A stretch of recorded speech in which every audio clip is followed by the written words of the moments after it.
अल्हम्दुलिल्लाहि वकफ़ा वस्सलामुन अला इबादिहिल्लज़ीना इस्तफ़ा अम्मा बाद।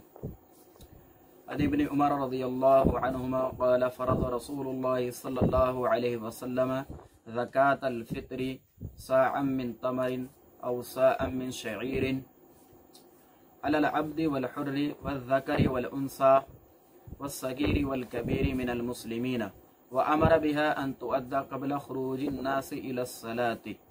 मुत्तफ़क़ुन अलैहि। इस हदीस शरीफ के अंदर बयान किया गया है कि आप अलैहिस्सलातु वस्सलाम ने सदक़ा फ़ित्र को फ़र्ज़ किया है, लाजिम किया है।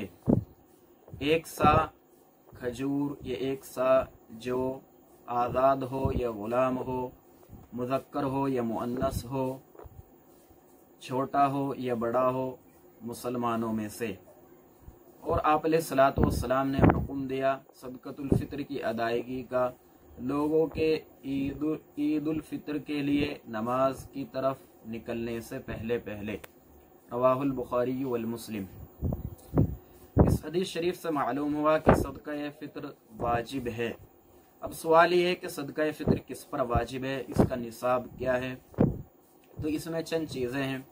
नंबर 1 सोना, नंबर 2 चांदी, माल तिजारत, और ये कि हमारा किसी पर कर्ज है, ये कि हमने कोई चीज़ फ़रोख्त की है, अभी हमारे पास उसकी कीमत नहीं आई है, वो कीमत आनी है।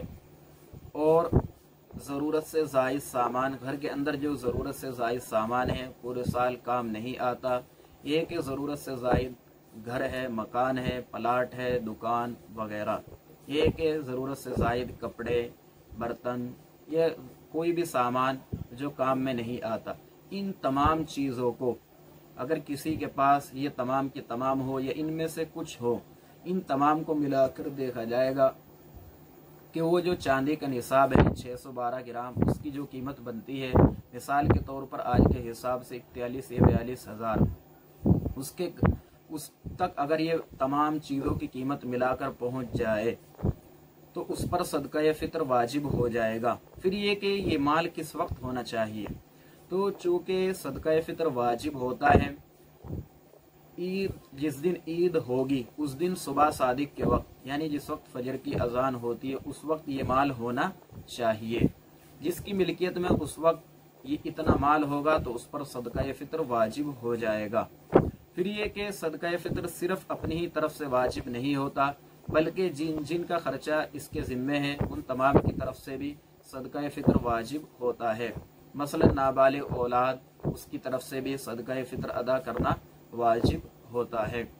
बालिग औलाद की तरफ से मसले के हिसाब से सदक़ा फ़ित्र वाजिब नहीं होता। अगर अदा कर दे तो अदा हो जाएगा, लेकिन अगर अदा न करे तो कोई लाजिम नहीं है, उनकी तरफ से अदा नहीं होगा। बालिग औलाद अगर खुद मालदार है तो उन पर अलग से सदक़ा फ़ित्र वाजिब होगा, अगर वो मालदार नहीं है तो उन पर सदक़ा फ़ित्र वाजिब नहीं होगा।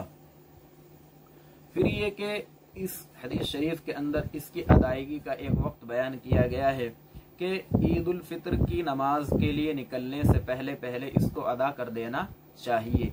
ये वक्त बयान किया गया है, लेकिन इससे पहले ही अदा कर देना चाहिए, क्योंकि जिसको हम देंगे चूँकि वो भी ईद की तैयारी करेगा, वो भी अपने बच्चों के लिए ईद के सामान लाएगा, ईद के कपड़े बनाएगा, तो अगर हम उसी वक्त देंगे तो जाहिर सी बात है वो इतनी जल्दी ईद की तैयारी नहीं कर पाएगा, लिहाजा पहले ही दे देना चाहिए।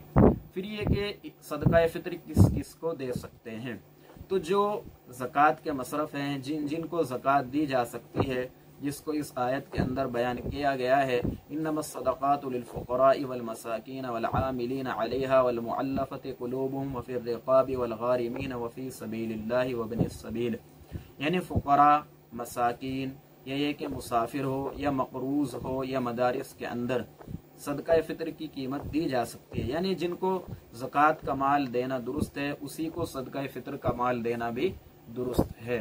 कि इसकी हिकमत क्या है, सदक़ा फ़ित्र क्यों लाजिम किया गया है। तो हदीस शरीफ के अंदर इब्न अब्बास रज़ियल्लाहु अन्हुमा से मरवी है कि रसूलुल्लाह सल्लल्लाहु अलैहि वसल्लम ने सदक़ा फ़ित्र फ़र्ज़ किया। रोज़ों के अंदर जो कमी कोताही हो जाती है उससे की हिफाजत के लिए, उस कमी कोताही को पूरा करने के लिए और मिस्कीनों के रिज़्क के लिए, मिस्कीनों के खाने के लिए। यानी आदमी जब भी कोई इबादत करता है तो जैसे इबादत का हक है उस तरह अदा नहीं हो पाती। मसलन आदमी नमाज ही पढ़ता है, नमाज के बाद फौरन अस्तगफिरुल्लाह रब्बी मिन कुल्ली ज़ंबि व अतूबु इलैहि पढ़ता है। क्यों पढ़ता है? क्योंकि नमाज के अंदर जो कमी कोताही हो गई है, क्योंकि नमाज का जैसा हक है, इबादत का जैसा हक है, ऐसी इबादत अदा नहीं हो पाती, तो उसी कमी कोताही के लिए आदमी नमाज के बाद इस्तिग़फ़ार करता है। इसी तरह रोज़ा भी चूँकि पूरे महीने रोज़े रखने होते हैं, उसके अंदर कमी कोताही हो जाती है, गुनाह हो जाते हैं, जाने अनजाने में गुनाह सरज़द हो जाते हैं।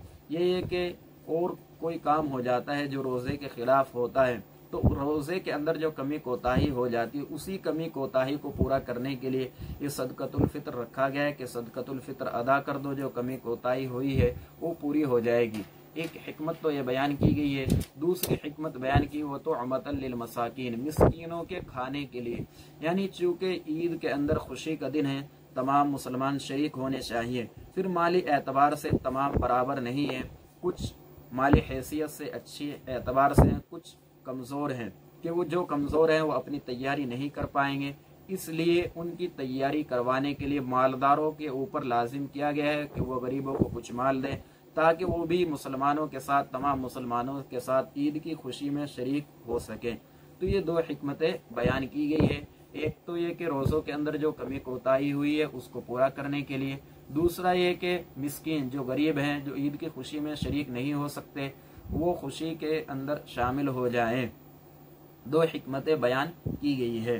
फिर ये कि सदक़तुल फ़ित्र की मिकदार कितनी है, तो गेहूं और आटा से अगर देगा तो निस्फ़ सा, जो 1 किलो 633 ग्राम बनता है।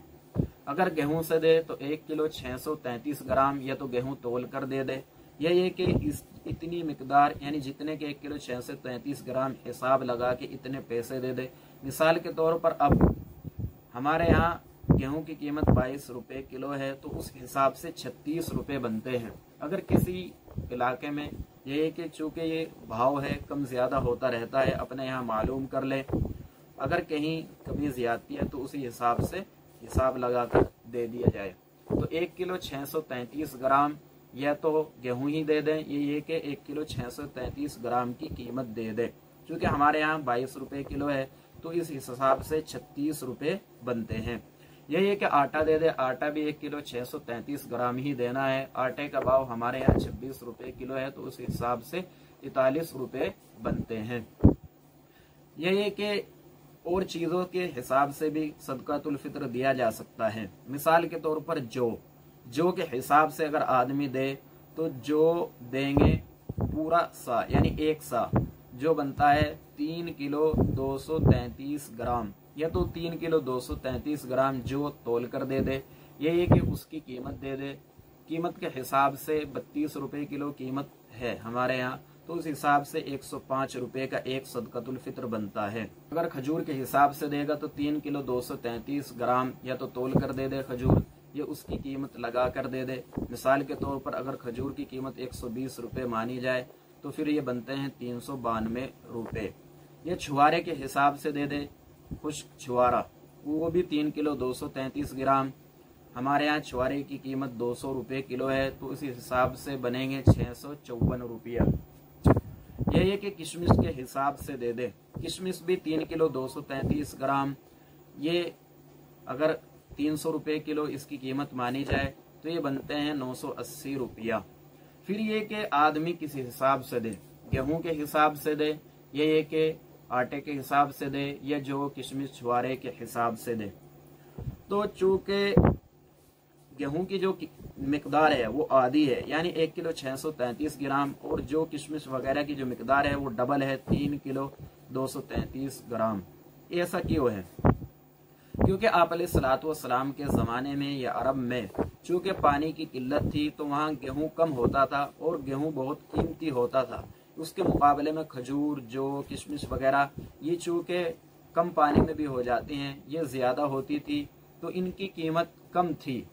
उसी ज़माने के हिसाब से गेहूं को कम रखा गया है, क्योंकि गेहूं की कीमत ज़्यादा होती थी, लेकिन खजूर किशमिश की कीमत कम होती थी तो इनको डबल रखा गया है। लेकिन अब चूंकि हमारे यहाँ उर्फ बदल चुका है, इसलिए हिसाब तो पहले वाला ही लगेगा, लेकिन हमको ये चाहिए कि हम अपना मुहासबा करें। हमारा हिसाब, अगर हम गरीब हैं, हमारे पास ज़्यादा पैसे नहीं हैं, तो ठीक है 36 रुपये के हिसाब से दे दे, यानी गेहूं के हिसाब से दे दे, या आटे के हिसाब से 43 रुपया दे दे।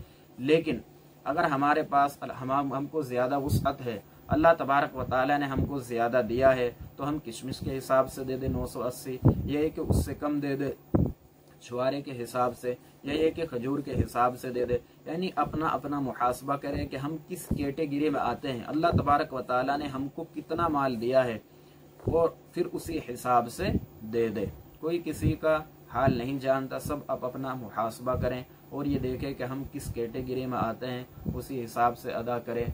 ये ना हो कि अल्लाह तबारक व तआला कल क़यामत के दिन सवाल कर लें कि मैंने तुझे किशमिश के हिसाब से, यानी इतना माल दिया था कि तू किशमिश के हिसाब से सदक़तुल फित्र दे सकता था, तूने गेहूं के हिसाब से क्यों दिया। तो सबको चाहिए कि आप अपने हिसाब से, आप अपनी हैसियत के मुताबिक, अपनी जेब के मुताबिक अदा करे।